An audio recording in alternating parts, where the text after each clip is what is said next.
Après la prière du Notre Père, qui finit par une très belle demande, « Et délivre-nous du mal », s'enchaîne aussitôt ce qu'on appelle l'embolisme. Là aussi, c'est quand on veut faire le malin qu'on appelle ça. C'est-à-dire, c'est une prière qui s'insère là, ça veut dire ça. Une embolie pulmonaire, voilà, c'est une maladie qui survient là, qui s'impose. Bon, là, on n'a pas trouvé d'autres mots savants pour parler de cette prière qui s'insère là, pile poil, après la dernière demande de Notre Père, « Délivre-nous du mal ». Et le prêtre enchaîne aussitôt par une très belle prière dont la traduction a été légèrement modifiée récemment, donc je vous le lis tel qu'on le dit maintenant. « Délivre-nous de tout mal, Seigneur, et donne la paix à notre temps. » Alors vous allez voir qu'à partir de maintenant, à partir de cet embolisme, la paix va être un grand thème. C'est assez fascinant et étrange. Donc, et donne la paix à notre temps.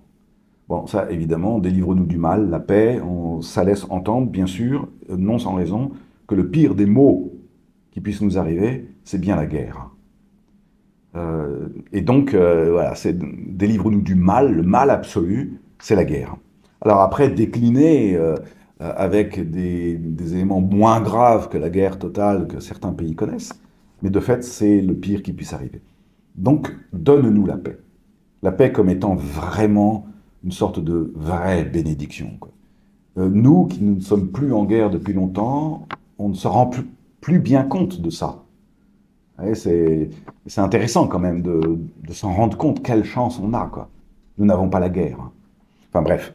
Donc, délivre-nous de tout mal, Seigneur, et donne la paix à notre temps. Alors voilà maintenant comment ça change dans la traduction. Soutenus par ta miséricorde, nous serons libérés de tout péché, à l'abri de toute épreuve, nous qui attendons que se réalise cette bienheureuse espérance. Alors là, ça a quand même pas mal changé dans les termes par rapport à la traduction ancienne. C'est très intéressant. Soutenu par ta miséricorde, ça veut dire quoi? Ça veut dire pratiquement conduit, emporté, grandi par ta miséricorde. Nous serons au futur. Nous commençons à l'être, nous serons libérés de tout péché. C'est une espérance eschatologique. Oh là là, quel mot savant. Ça veut dire que c'est bel et bien à ça que nous sommes destinés. Voilà ce que ça veut dire. Et ce que nous commençons aujourd'hui par ce sacrement, c'est ce à quoi nous sommes destinés, à savoir la libération des péchés. À savoir la libération de tout mal. Et le mal commence par le péché. Voilà. Et s'il y a un moment où dans la liturgie eucharistique, la notion de péché dirimante, c'est-à-dire celle qui pourrait nous empêcher, apparaît, c'est bien là, et pas au début de la messe. On en a parlé. Hein. Et donc, je reprends la formule, nous serons libérés de tout péché, promus par la miséricorde, à l'abri de toute épreuve. Sans blague, nous serons vraiment à l'abri de toute épreuve? Non, la semaine qui commence, pour certains, va être éprouvante. Mais c'est véritablement l'idée que c'est ce à quoi nous sommes destinés, malgré les épreuves, malgré les maladies, malgré les difficultés, malgré les combats, nous croyons, les chrétiens croient et continuent à croire que nous serons à l'abri des épreuves.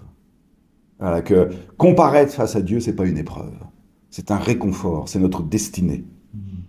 Et donc, nous serons libérés de tout péché, à l'abri de toute épreuve, nous qui attendons, voilà l'espérance qui est exprimée, nous qui attendons que se réalise cette bienheureuse espérance. La bienheureuse espérance, c'est quoi? C'est de contempler Dieu et d'être complètement en communion avec lui. Ce que nous ne sommes pas tout à fait aujourd'hui, c'est ce à quoi nous aide la parole de Dieu, l'Eucharistie, la communion sacramentelle. Allez, à la prochaine!